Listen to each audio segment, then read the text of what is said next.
মানিক মিয়া এভিনিউতে, সেখানে আছেন আমার সহকর্মী শাহরিয়ার ইমতিয়াজ। ইমতিয়াজ, আপনি যেখানে আছেন সেখানে জলাবদ্ধতার খবর জানাবেন। তাছাড়া এই জলাবদ্ধতা কমানোর জন্য প্রশাসনের কোনো তৎপরতা কি চোখে পড়েছে এখন পর্যন্ত?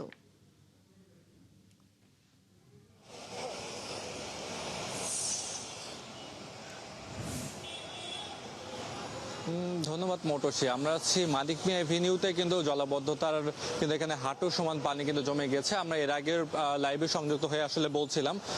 এবং আমরা যদি বলি শুধুমাত্র এই মানিক মিয়া এভিনিউ নয়, এর আগে কিন্তু আমরা মিরপুর এলাকা এবং একই সাথে কারণ বাজার আশেপাশে এলাকা এবং মোহাম্মদপুর এলাকা সব জায়গায় কিন্তু আমরা দেখেছি যে জলাবদ্ধতার কারণে মানুষজন কিন্তু চরম দুর্ভোগে পড়েছে।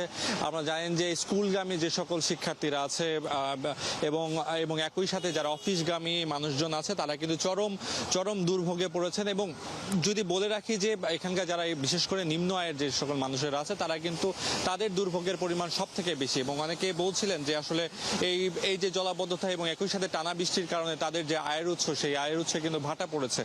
এবং যদি বলি যে এখন পর্যন্ত এখানকার মানুষেরা, বিশেষ করে মিরপুর এলাকার যে সকল মানুষেরা আছে তারা কিন্তু আসলে অভিযোগের সুরে বলছিল যে আসলে এই ধরনের কিছু বৃষ্টি হলে যে এই ধরনের যে জলাবদ্ধতা তৈরি হয়, এই ধরনের জলাবদ্ধতার কারণে তারা বলছে যে এই যে একই সাথে সিটি কর্পোরেশন এবং একই সাথে স্থানীয় যে প্রশাসন আছে তাদের যে একটা সমন্বয়হীনতা, সেই সমন্বয়হীনতাকে তারা আসলে দায়ী করছেন। এবং একই সাথে তারা বলছেন যে বর্ষা মৌসুম শুরু হলে বিভিন্ন রাস্তায় যে পরিমাণ আসলে খোঁড়াখুড়ি শুরু হয় এবং এই খোঁড়াখুড়ির কারণেও আসলে জলাবদ্ধতা সৃষ্টি হয়। তারা বলছে যে বর্ষা মৌসুমের আগেই যাতে এই ধরনের খোঁড়াখুড়ি এবং একই সাথে যাতে বন্ধ হয়, যাতে এই ধরনের দুর্ভোগ যাতে মানুষের কম হয় যেহেতু।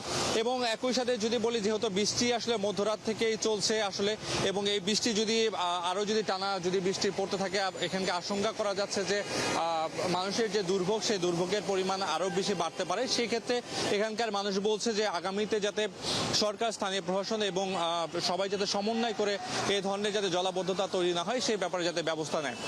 এই ছিল মানিক মিয়া এভিনিউ থেকে আমার কাছে সর্বশেষ মোটরশিপ। ধন্যবাদ ইমতিয়াজ আপনাকে। দর্শক, মানিক মিয়া এভিনিউ থেকে জলাবদ্ধতার খবর জানাচ্ছিলেন সহকর্মী শাহরিয়ার ইমতিয়াজ।